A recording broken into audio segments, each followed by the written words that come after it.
الحمد لله وكفى وسلام على عباده الذين اصطفى أما بعد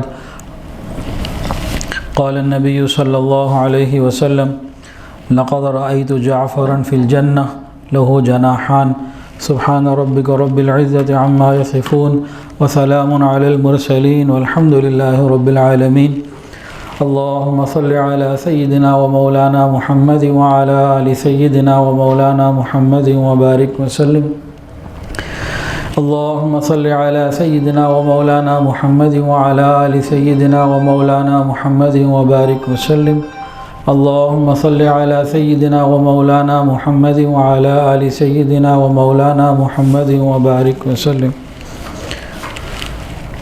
رمضان کی مبارک راتوں میں مبارک ہستی کا ذکر چل رہا ہے۔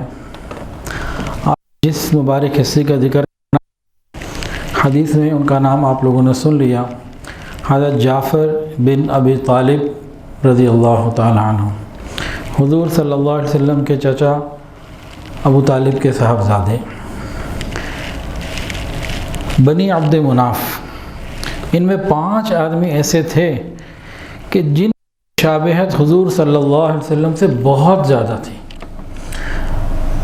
ظاہری نگاہ سے یا سرسری نگاہ سے یا کمزور نگاہ والا جب ان میں سے کسی کو دیکھتا تو گمان کرتا کہ شاید یہ رسول اللہ صلی اللہ علیہ وسلم ہے۔ اتنی زبردست مشابہت تھی۔ ان 5 لوگوں کے نام بتا دوں آپ کو، رہنے دو۔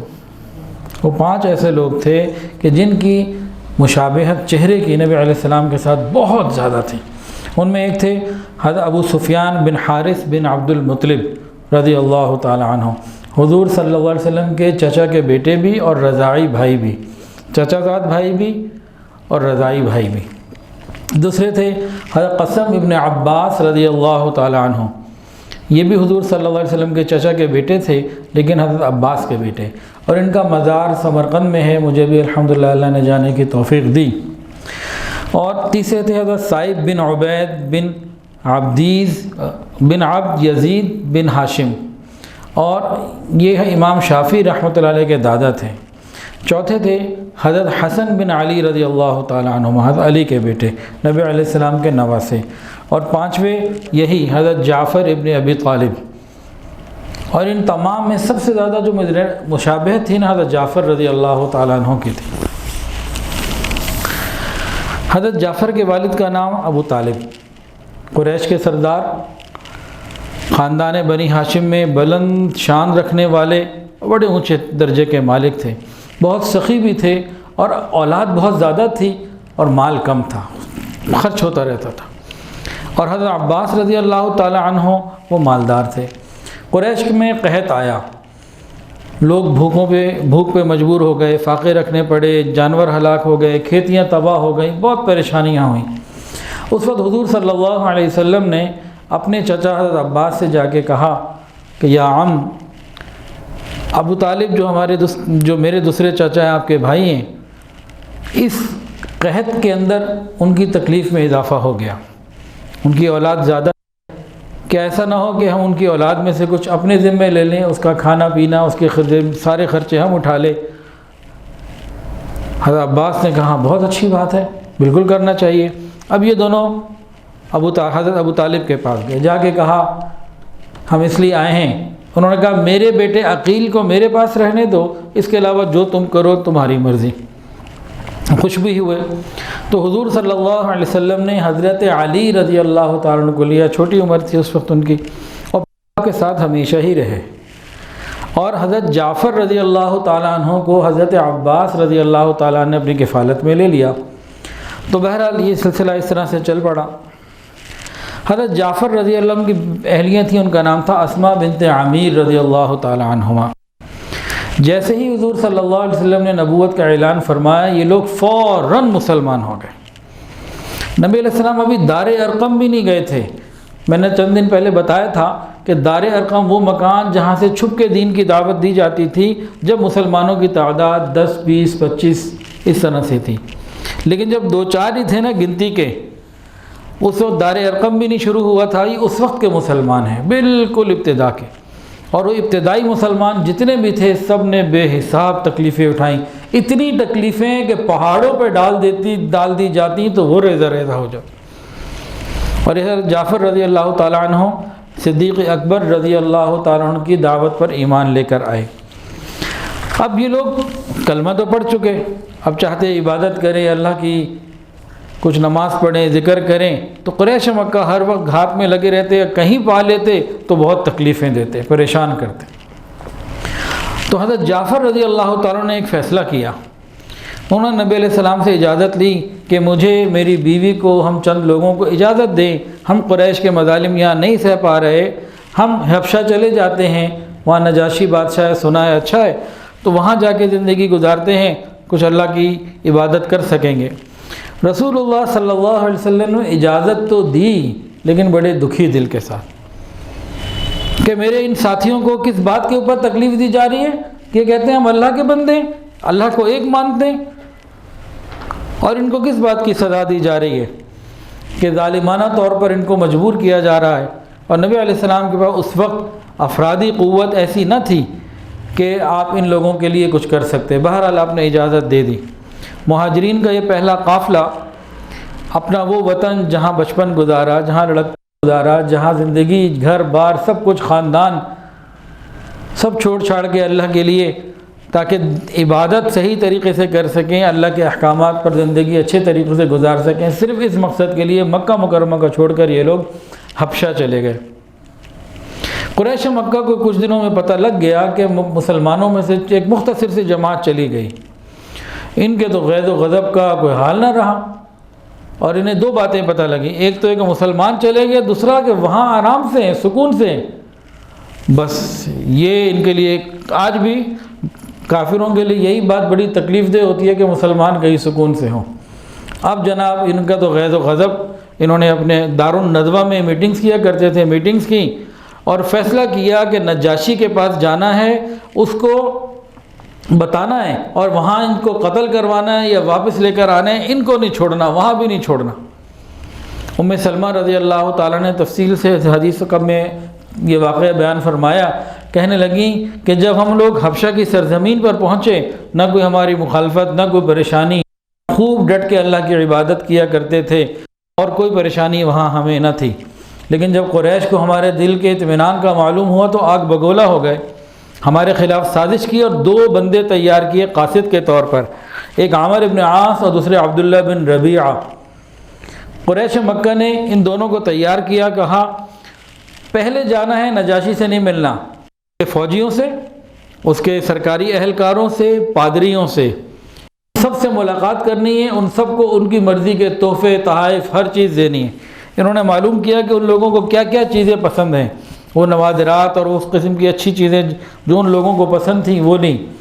کہا پہلے تو ان سب کو دینی ہے، بادشاہ سے بعد میں ملاقات کرنی ہے، بادشاہ کے لیے تحائف الگ، پہلے ان لوگوں سے ملاقات کر کے ان کو اپنا بناؤ، انہیں کہو کہ ہمارا یہ مسئلہ ہے، ہم اس لیے آئیں، اب ہمارے ساتھ آپ نے کوآپریٹ کرنا ہے، تاکہ جب بادشاہ سے بات کریں تو بادشاہ کی ساری کیبنٹ آپ کے ساتھ ہو، فوج آپ کے ساتھ ہو، سیاسی لوگ آپ کے ساتھ ہوں اور پادری آپ کے ساتھ ہوں، یعنی کہ پوری گراؤنڈ انہوں نے تیار کر لی۔ اب یہ لوگ گئے اور جا کے نا ساری کیبنٹ کو، ہر طرح کے لوگوں کو خوب تحائف دیے، پھر ان کو جمع کیا، انہوں نے کہا کہ ہمارے ہاں سے کچھ ناسمجھ دیوانے آئے ہیں جو اپنے باپ دادا کے دین کو چھوڑ بیٹھے ہیں، نہ تمہارے دین پہ نہ ہمارے دین پر ہیں، اور ہم لوگ بہتر جانتے ہیں کہ ان کے ساتھ ہمیں کیا کرنا ہے، ہم نے بادشاہ سے میٹنگ کرنی ہے، ہم نے بادشاہ سے کہنا ہے انہیں یا تو سزا دے یا واپس بھیج، تو آپ لوگوں نے ہماری سپورٹ کرنی ہے۔ ان سب کو تو تحفے تحائف مل چکے تھے، ان کا جی فکر نہ کرو، اسی تواڈے نال نے، قدم بڑھاؤ، کیا کہ ہوتا ہے، قدم بڑھاؤ ہم تمہارے ساتھ ہیں۔ ام سلمہ رضی اللہ عنہ فرماتی ہیں کہ عامر ابن عاص اور ان کے ساتھی کو سب سے زیادہ تکلیف اس بات کی تھی، وہ لوگ یہ چاہتے تھے کہ نجاشی ون وے، ایک طرف بات سن کے فیصلہ کر، ان میں سے کسی کی بات نہ سنیں، بس ہم جائیں، ہماری بات پیش کی جائے، یہ سب ہمارے ساتھ ہوں اور ہماری مرضی کا فیصلہ ہمیں مل جائے، ان کو نہ پیش کیا جائے۔ خیر اب یہ دونوں ساری سیٹنگ کر کے نا بادشاہ کے پاس گئے، بادشاہ کو جا کے اسی طرح کہا، کچھ بدترین قسم کے نوجوان ہیں، اپنے دین کو بھی نہیں مانتے، اپنے ماں باپ کے اور آپ کے دین کے بھی خلاف ہیں، پتہ نہیں کون سا دین لے آئے، ہمیں ہمارے بڑوں نے ہمیں ہمارے بڑوں نے نمائندہ بنا کے بھیجا، انہیں جا کے واپس لے آؤ، تو آپ ان کو بھیج دیجئے۔ اب نجاشی نے سارے دربار کی طرف دیکھا، ہر ایک نے کہا جو یہ کہہ رہے ٹھیک ہے، آپ حکم کریں ان کو واپس بھیج دیں۔ سب پیسے کھائے بیٹھے ہوئے تھے۔ اب جناب نجاشی تو آگ بگولا ہو گئے، انہیں خبردار یہ ہو ہی نہیں سکتا، جب تک کہ میں دوسرے فریق کی بات سن نہ لوں یہ نہیں ہو سکتا۔ اگر وہ حق پر ہیں تو انہیں میری ریاست میں کچھ نہیں کہا جائے گا، اور اگر یہ حق پر ہیں تو ٹھیک ہے، پھر ہم واپس بھیجیں گے۔ اب ام سلمہ رضی اللہ تعالیٰ فرماتی ہیں پھر نجاشی نے ہماری طرف ایک پیغام بھیجا اور کہا میرے پاس آؤ، دربار میں جمع ہو۔ کہتی ہیں کہ ہم سب لوگ ایک جمع ہوئے، چند تو لوگ تھے، کیا کریں، کیا بات کریں، کیا بات نہ کریں۔ تو انہوں نے دو اصول طے کیے۔ ایک تو انہوں نے کہا کہ ہم نے بات حق کرنی ہے، جھوٹ نہیں بولنا، جو اللہ کے نبی نے ہمیں کہا ہم نے وہی بات آگے پہنچانی ہے، اپنی طرف سے کوئی کمی بیشی نہیں کرنی۔ سبحان اللہ۔ دوسری بات کیا کہ ہم میں سے بات صرف حضرت جعفر رضی اللہ تعالیٰ عنہ کریں گے، باقی خاموش رہیں گے۔ کہتے ہیں کہ ہم سارے لوگ جب دربار میں پہنچے تو بادشاہ بھی بیٹھا ہوا تھا، وہ دونوں قریشی بھی موجود تھے، اور بادشاہ کے دربار میں سب درباری ٹوپیاں پہنے ہوئے، اور آگے پادریوں کے پاس کتابیں کھلی ہوئی رکھی ہوئی تھیں، کیونکہ مسئلہ تو دین کا تھا نا۔ تو ہم جب پہنچے تو بادشاہ نے پوچھا وہ کون سا نیا دین ہے جو تم نے اختیار کیا ہے، جس نے تم نے اپنے باپ دادا کے دین کو بھی چھوڑ دیا اور تم میرے دین میں بھی داخل نہ ہوئے، اور نہ ہی پرانے کسی دینوں میں سے کسی دین کو اپنائے، کدھر چلے گئے ہو تم؟ اب حضرت جعفر رضی اللہ تعالیٰ عنہ، اللہ انہیں جزائے خیر دے، آگے بڑھے، کہنے لگے اے بادشاہ، ہم جاہل تھے، بت پرستی کرتے تھے، کوئی جانور مر جاتا اسے بھی کھا لیتے، بے حیائی کرتے، قطع رحمی کرتے، پڑوسیوں سے بدسلوکی کرتے، ہم میں سے ہر ایک اپنے کمزور پہ ظلم ڈھاتا تھا، ہماری زندگی ایسے ہی گزر رہی تھی۔ آخر اللہ نے ایک رسول ہماری طرف بھیجا جو حسب، نسب، صداقت اور امانت میں سب سے بہتر تھا، ہم سب اسے جانتے تھے، خاندانی شرافت اور ہر اعتبار سے انہوں نے ہمیں دعوت دی ایک اللہ کی ماننی ہے، ہم صرف اسی کی عبادت کریں، اپنے ہی ہاتھوں سے بنائے ہوئے پتھروں کی عبادت نہ کریں۔ تو انہوں نے ہم کو سچائی، صلہ رحمی، امانت، پڑوسیوں کے ساتھ حسن سلوک، گناہوں سے بچنے کی، کسی کو قتل نہ کرنے کی تلقین کی، بے حیائی سے بچایا، جھوٹ بولنے سے منع کیا، یتیم کا مال کھانے سے منع کیا، اور پاک دامن عورتوں پہ تہمت لگانے سے منع کیا۔ ہم نے ان کی تصدیق کی اور ایمان لائے، بس یہی ہمارے وہ جرائم ہیں کہ جس کی وجہ سے ہماری قوم کے لوگ ہمارے دشمن ہیں، کہ ہم نے گناہوں کو چھوڑ کے نیکی کے اور خیر خواہی کے راستوں کو اختیار کیا۔ جب انہوں نے ہمارے اوپر ظلم کی انتہا کر دی، ہم مجبور ہو گئے اپنے گھر کو چھوڑنے پہ، اور ہم نے آپ کی جگہ کو اس لیے پسند کیا کہ ہمیں یہ معلوم ہوا تھا آپ انصاف پسند ہیں اور ہمیں آپ کے ہاں خیر ملے گی، تو ساری جگہ کو چھوڑ کر آپ کے پاس اس لیے آئے۔ جب نجاشی نے ساری یہ بات سنی نا، تو ام سلمہ رضی اللہ عنہ فرماتی ہیں نجاشی نے پوچھا کیا تمہارے نبی پر اللہ کی طرف سے کچھ نازل ہوا ہے، اور اگر نازل ہوا ہے تو کچھ تمہارے پاس ہے تو مجھے سناؤ۔ اب حضرت جعفر رضی اللہ عنہ نے فرمایا کہ ہاں بالکل نازل ہوا ہے۔ کہا سناؤ۔ اب انہوں نے پھر سورہ مریم کی ابتدائی آیات پڑھی، کاف ہا یا عین صاد، ذکر رحمت ربک عبدہ زکریا اذ نادى ربہ نداء خفیا، اس کو پڑھا۔ نجاشی قرآن سنتا رہا، حالانکہ اس مسلمان نہیں ہوئے تھے، قرآن سنتا رہا، روتا رہا، اس کی داڑھی پوری، اس زمانے میں عیسائیوں کی بھی داڑھی ہوا کرتی، تو آج تو مسلمان شرماتے ہیں، پوری داڑھی آنسوؤں سے بھیگ گئی اور روتے روتے انتہا ہو گئی، اور خالی وہ نہیں رویا، سارے دربار کے اندر ایک کیفیت بن گئی، سارے پادری روئے اور ان کی کتابیں ان کے آنسوؤں سے تر ہوئیں۔ نجاشی نے یہ بات سننے کے بعد، قرآن سننے کے بعد کہا سنیے، اس نے کہا یہ کلام جو تمہارے نبی پر اترا ہے اور وہ کلام جو عیسیٰ علیہ السلام لائے تھے، ان دونوں کی روشنی ایسی ہے جیسے ایک ہی چراغ سے دو نور نکلے ہوں، دونوں ایک ہی ہیں، دونوں ایک ہی نور کی شعاعیں ہیں، دونوں ایک ہی جگہ سے آئے ہیں۔ پھر نجاشی نے وہ دونوں قریشیوں کی طرف دیکھ کے کہا تم لوگ واپس چلے جاؤ، خدا کی قسم، اللہ کی قسم تمہارے حوالے نہیں کر سکتا، جاؤ یہاں سے۔ حضرت ام سلمہ فرماتی ہیں کہ ہم لوگ بڑا خوش ہو گئے کہ چلو کامیابی اللہ نے دی، ہم باہر آ رہے تھے، لیکن یہ جو قریش کے دونوں لوگ تھے یہ تو غیظ و غضب میں اور آگ بگولا ہو گئے۔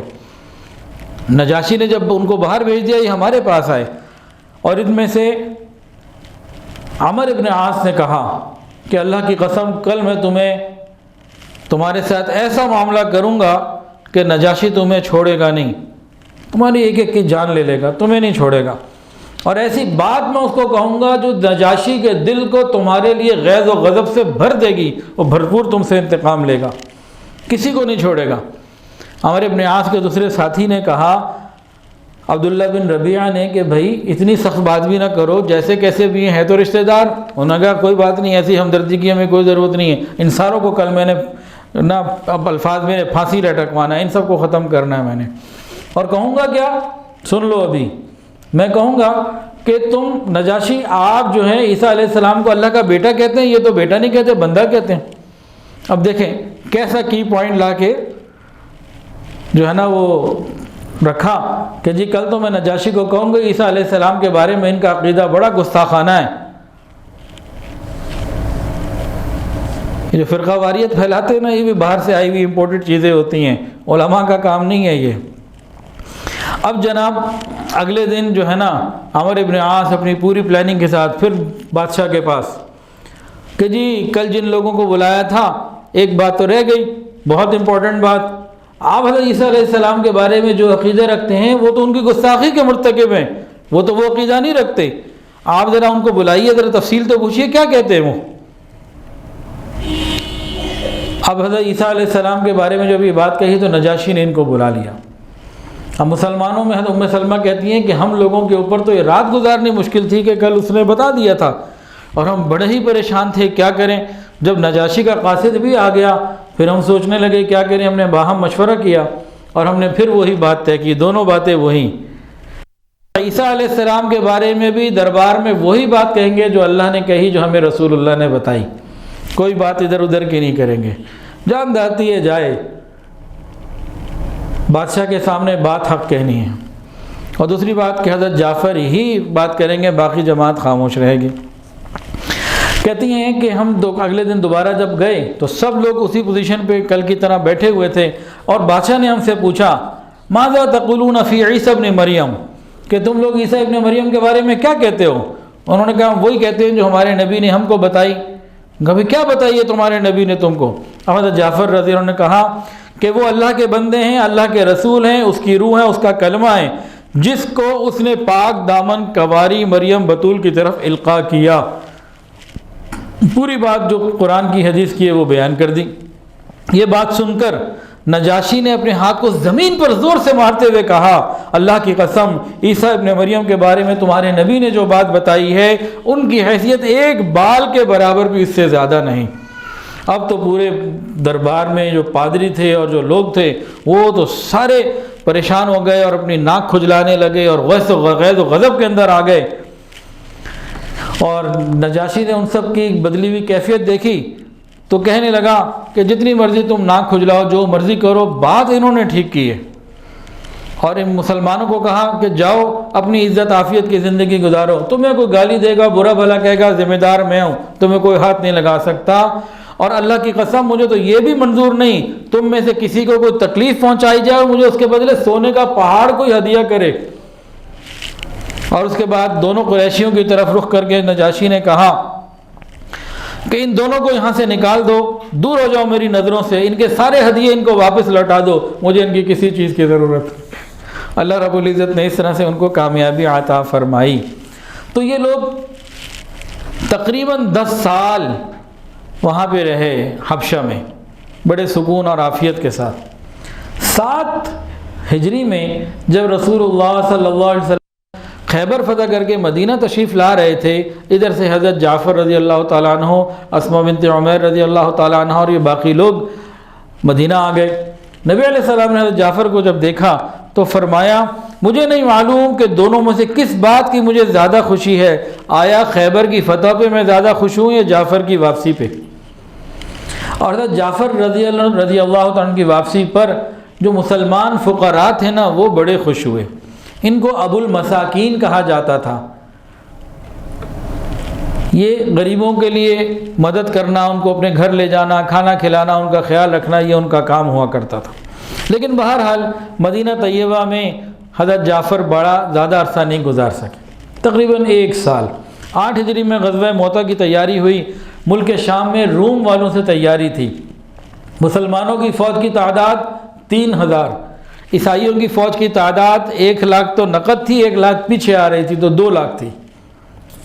نبی علیہ السلام نے فرمایا زید ابن حارثہ کو آپ نے بنایا امیر لشکر، فرمایا یہ شہید ہو جائیں تو جعفر ابن ابی طالب، یہ شہید ہو جائیں تو عبداللہ ابن رواحہ، اور یہ بھی شہید ہو جائیں تو مسلمان جس کو چاہے اپنا امیر بنا لیں۔ خیر، جب مسلمان ایک برسی میں پہنچے، اس کا نام تھا موتا، اس جنگ کا نام ہے جنگ موتا۔ یہ اردن کے بالائی حصے میں ہے، یہ جگہ مقام آج بھی ہے۔ وہاں 1 لاکھ کی تعداد سامنے موجود تھی، ادھر 3000۔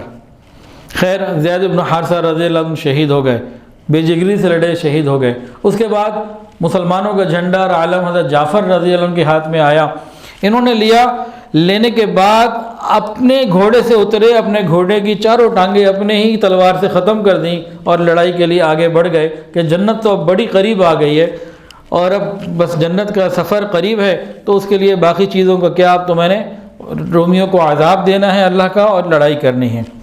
وہ دشمن کی صفوں میں ہر طرف چکر لگاتے اور تیز دھار تلوار سے اور پوری قوت والے بازو سے دشمنوں کو قتل کر رہے تھے، حتیٰ کہ دشمن کی تعداد زیادہ تھی۔ ان کا ایک ہاتھ، جس ہاتھ میں عالم تھا، وہ ہاتھ کاٹ دیا گیا، انہوں نے الٹے ہاتھ سے عالم کو سنبھال لیا، پھر دوسرے ہاتھ کو کاٹ دیا گیا، انہوں نے سینے سے سنبھال لیا، لیکن تیسری ضرب ایسی تھی کہ جس سے ان کے جسم کے 2 ٹکڑے ہو گئے۔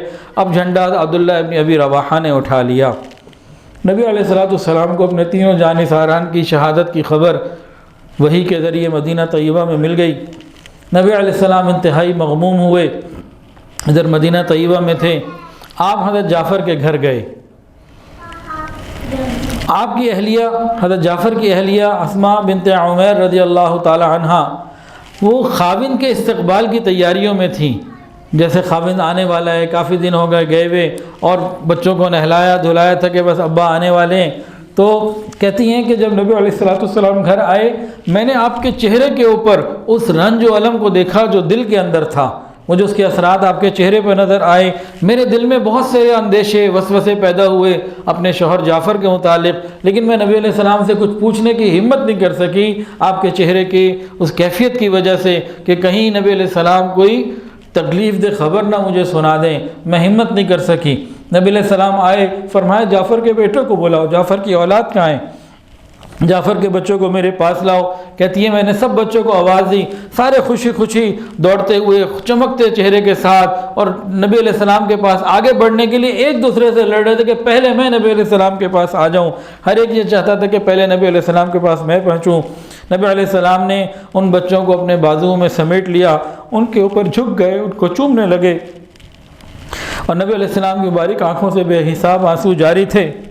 فرماتی ہیں کہ پھر میں نے ہمت کر کے نبی علیہ السلام سے پوچھا، یا رسول اللہ، میرے ماں باپ آپ پر قربان، آپ کیوں رو رہے ہیں؟ کیا آپ کے پاس جعفر اور ان کے ساتھیوں کے متعلق کوئی تکلیف دہ خبر آئی ہے، کوئی ناخوشگوار اطلاع آئی ہے؟ تو نبی علیہ السلام نے فرمایا ہاں، وہ سب شہید ہو گئے۔ یہ اچانک خبر سن کے اسماء بنت عمیر رضی اللہ تعالی عنہا بے دھڑک رونے لگیں، اور جب ماں کو روتے دیکھا تو بچے جو معصوم خوشیوں کے ساتھ نبی علیہ السلام سے مل رہے تھے، اچانک اپنی جگہ بے حس و حرکت کھڑے ہو گئے، اور ان کے سروں کے اوپر ایسے جیسے کہ پرندے بیٹھے ہوئے بالکل بے حس ہو گئے، اور رسول اللہ صلی اللہ علیہ وسلم اپنے مبارک آنسو پوچھتے چلے گئے اور یہ فرماتے ہوئے واپس تشریف لے گئے، اے اللہ جعفر کی اولاد کی مدد فرما، اے اللہ جعفر کے پیچھے اس کے بچوں کی کفالت فرما۔ اللہ اکبر کبیرہ۔ پھر نبی علیہ السلام نے فرمایا میں نے جعفر کو جنت میں اس حال میں دیکھا ہے کہ ان کے 2 بازو ہیں جو خون سے رنگین ہیں۔ تو حضرت جعفر رضی اللہ عنہ کی زندگی کے بعض واقعات یہ تھے۔ تو ہم روز ایک صحابی کے واقعات کو تھوڑا تھوڑا سن رہے ہیں۔ اللہ تعالی ہمیں بھی صحابہ کی طرح دین پر استقامت عطا فرمائے۔ اس پورے واقعے میں ایک بات بہت سمجھنے والی ہے کہ سچ میں نجات ہے، جھوٹ میں نجات نہیں۔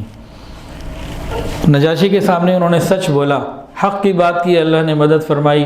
ہم جب جھوٹ بولتے ہیں تو اپنے راستے خود کھوٹے کرتے ہیں۔ حدیث کے اندر آتا ہے جھوٹ سے انسان اپنے رزق سے محروم ہو جاتا ہے۔ جتنا انسان جھوٹ بولتا ہے اس کے رزق میں اتنی تنگی آ جاتی ہے۔ اگر کوئی کہے جی فلاں تو بڑا جھوٹا، بڑا فراڈیا، بڑا پیسہ اس کے پاس، تو اس کا جواب یہ ہے کہ رزق حلال میں تنگی آ جاتی ہے، سکون نہیں رہتا، وہ جتنا بھی آ رہا ہوتا ہے وہ وبال بن رہا ہوتا ہے۔ تو سچ میں اور حلال میں اللہ نے عزت رکھی ہے۔ اللہ تعالی ہمیں دین پر چلنے کی توفیق عطا